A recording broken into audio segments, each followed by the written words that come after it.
Under the silver moon by the creek, Ella finally chooses between her father's iron chains and the farmhand's trembling hands. The night is heavy with whispers, fireflies, and footsteps that aren't supposed to be there. Just when love feels strong enough to set them free, a shadow steps from the trees with a lantern and a rage that could burn the whole farm down. Hearts race, voices crack, and one decision will change everything. What follows is a storm of love, betrayal, and the kind of freedom that comes at a cost no one expected. Ella was the kind of girl who lived under her father's rules like a bird caged in gold. The big farmhouse stood tall on red earth, its windows always watching, its doors always listening. Her father, Mr. Daniels, was a man whose words cracked like a whip, and her mother echoed his silence like the walls of an empty room. Ella grew up knowing one thing. She was to be good, quiet, and obedient. But summer brought something else that year. It brought Mark. Mark came with strong hands and a quiet smile, the kind of smile that said he knew the soil better than most men knew books. He was just the farmhand, just a worker hired to tend the horses, mend the fences, and harvest when the sun leaned heavy in the sky. To Ella's father, he was nothing more than another body under the hot sun. To Ella, he was the first spark in a dark place. Every day she watched from her window as Mark pushed the plow, sweat shining on his back. Every evening she found excuses to carry water to the field, to ask small questions, to hear his low laugh.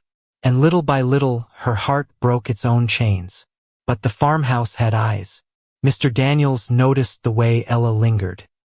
He noticed the pause in her steps, the softness in her voice when she spoke of the farm. And though he said nothing yet, his silence was heavy, thick, like thunder hiding behind the hills. And Ella, poor Ella, didn't know the storm was already gathering. There are secrets you can keep behind locked doors, but love has a way of spilling out like spilled milk on a wooden porch. Ella couldn't help herself. She found Mark near the barn one late afternoon. The sky painted gold, the cicadas buzzing loud like drummers in the trees. "Do you ever dream of leaving?" she asked him, her voice soft as the wind. Mark looked at her with steady eyes, the kind of eyes that didn't flinch. "Every day. But I don't got wings, Ella. Just these hands. And these hands belong to your father's land." She bit her lip. She knew her father's rules. No farmhand was ever good enough for his daughter. No poor boy would ever sit at his table. But still, her heart beat fast when Mark's hand brushed hers, when he leaned close enough for her to feel his breath. One touch turned into another. A stolen moment became a stolen hour. They met by the creek, where the water ran clear and the stars seemed brighter. They whispered dreams, shared secrets, and kissed with the urgency of people who knew the clock was ticking. But secrets, like footprints in mud, always leave a trail. And the farm had ears. One of the workers saw them by the creek. One of the neighbors noticed Ella's sudden glow. And whispers began to spread like wildfire in dry grass.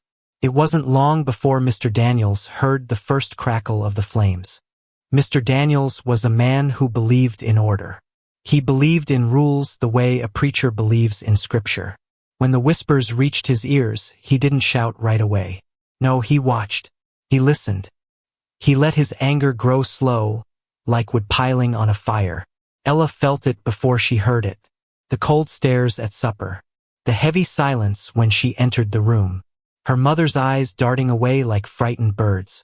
Something was coming, and it came one morning, sharp and sudden. "Ella," her father said, his voice low and dangerous. "You stay away from that boy." Her spoon froze in her hand. Her heart thudded. "He's just a worker," she said carefully. "He's a worker, not your equal," Mr. Daniels snapped. "I raised you better than to throw yourself at dirt." But Ella wasn't a child anymore. She lifted her chin. "He's not dirt. He's kind. He's good." The table went silent.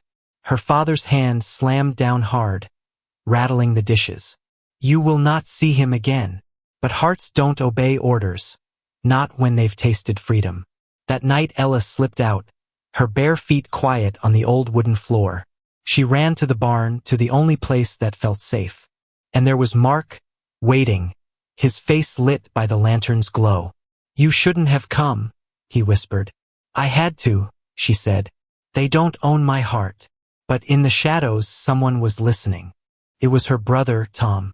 Tall, broad, and loyal to their father, Tom had followed Ella. He had seen enough, and now he saw everything. "Ella!" he barked, stepping into the light. "What are you doing?" Her face went pale. Mark stood in front of her like a shield. "Tom, please," she began. But Tom's eyes were hard.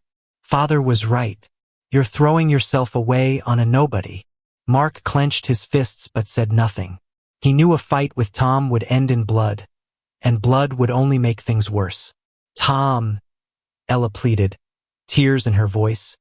"You don't understand." "I understand enough," Tom growled. If Father knew this, Mark would be out by sunrise. Or worse. The threat hung heavy. Mark's jaw tightened. Ella's heart twisted. They knew Tom wouldn't keep this secret. Not for her. Not for love. That night, Ella lay awake, staring at the ceiling, listening to the house breathe. She knew the truth. If her father discovered the depth of her love, Mark would be ruined. Driven off, maybe beaten, maybe worse. And so, with trembling hands, she wrote a note. "Meet me at the creek tomorrow at midnight. We must decide our fate."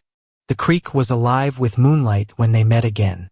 The frogs croaked, the water whispered, and the trees swayed like old storytellers. Ella's hands trembled as she reached for Mark's. "They won't stop us," she said. "We can leave. Tonight." Mark looked at her, his face torn between hope and fear. "Leave? With what? I got no money, no land, just these hands.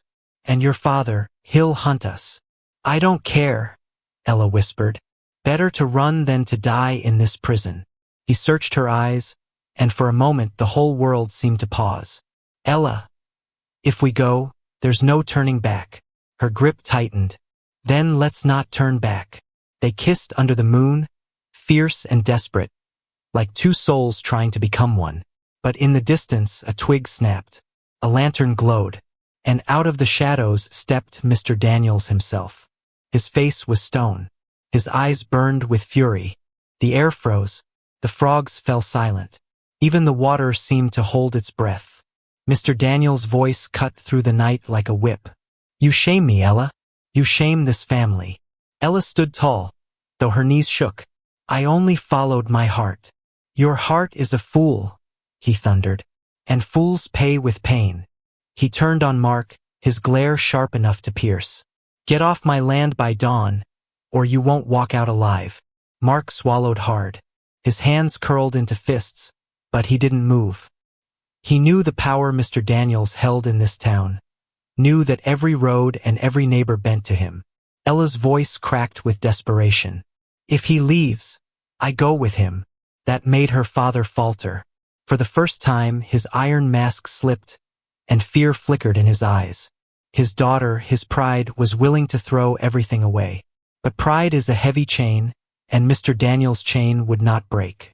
"If you walk out, Ella," he said coldly, "you are no daughter of mine." The words struck like a blade. And yet, Ella did not step back. The dawn came heavy and gray. The farm was quiet, the roosters crowing as if nothing had happened. But something had changed forever. Ella packed a small bag with trembling hands. Mark waited by the old fence, his horse saddled, his face set with grim resolve. Her mother wept softly in the kitchen but did not stop her. Tom stood in the doorway, anger in his eyes, but also something softer, something like regret. Mr. Daniels did not come out to see her go. Ella stepped onto the porch one last time, her bare feet touching the old wooden boards that had carried her since childhood. She looked back at the house that had caged her heart, the house that had given her no choice.